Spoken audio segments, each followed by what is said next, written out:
నమస్కారం రైతు మిత్ర సోదరులారా. Welcome to Om Garuda agriculture drones. So నా పేరు ఓం ప్రకాష్ రెడ్డి. మేము గత కొన్ని సంవత్సరాలుగా డ్రోన్ వ్యాపారంలో ఈ వృత్తిలో కొనసాగుతున్నాము.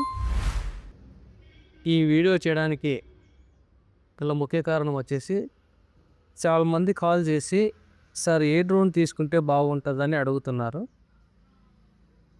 సో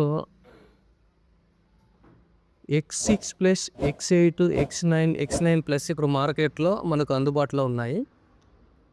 హెగ్జాకాప్టర్ డ్రోన్ ఎక్కువగా వాడుతున్నారు. సో ఈ నాలుగింటిలో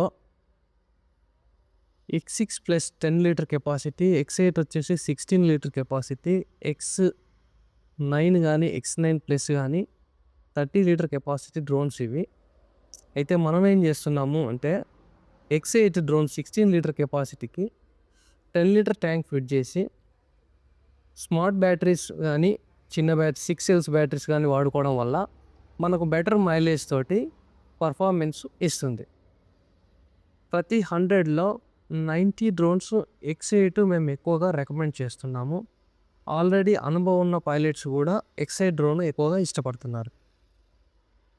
సో X8 డ్రోన్ వచ్చేసి ఇక్కడ మీరు చూస్తున్నారు కదా, ఈ మాదిరిగా ఉంటుంది. ఇది X6+ డ్రోన్ ఇది.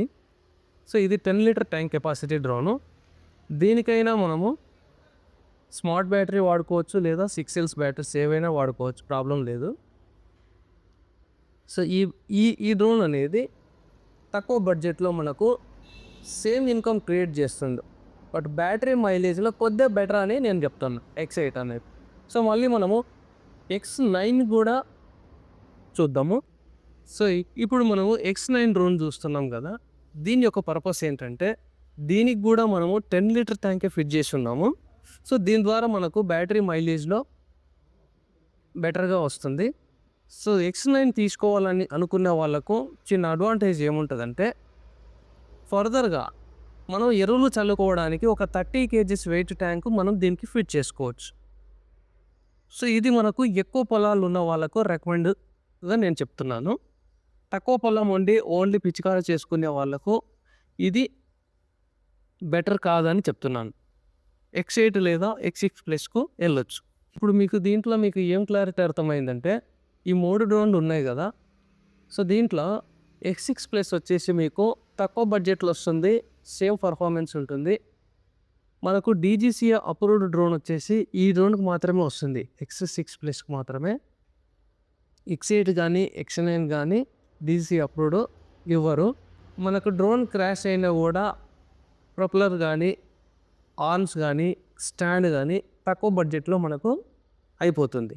X8 కానీ X9 తీసుకుంటే డ్రోన్ క్రాష్ అయినప్పుడు ప్రొపెల్లర్ కానీ ఆర్మ్స్ కానీ కాస్ట్ ఎక్కువ ఉంటుంది, మనకు ఎక్కువ కాస్ట్ ఖర్చు అవుతుంది. సో దీంతోనే మనం స్ప్రే చేసిన రైతు ఇచ్చేది మనకు ఎకరాకు 400 నుంచి 500 నడుస్తుంది కదా. సో అంతే ఇస్తారు. X6+తో స్ప్రే చేసిన, X8తో స్ప్రే చేసిన మీకు అంతే ఛార్జ్ అనేది ఇస్తారు. కాబట్టి బెటర్ వే ఏంటంటే ఓన్లీ ఎరువులు చల్లుకోవడానికి మరియు పిచికారీ చేయడానికి మల్టిపుల్గా మాకు యూజ్ అనుకుంటే X9కి వెళ్ళొచ్చు మీరు. లేదు పిచికారీ మాత్రమే మేము చేసుకోగలుగుతాం అనుకుంటే X8 కానీ X6+ కానీ మీకు బెటర్ అని నా అడ్వైజ్.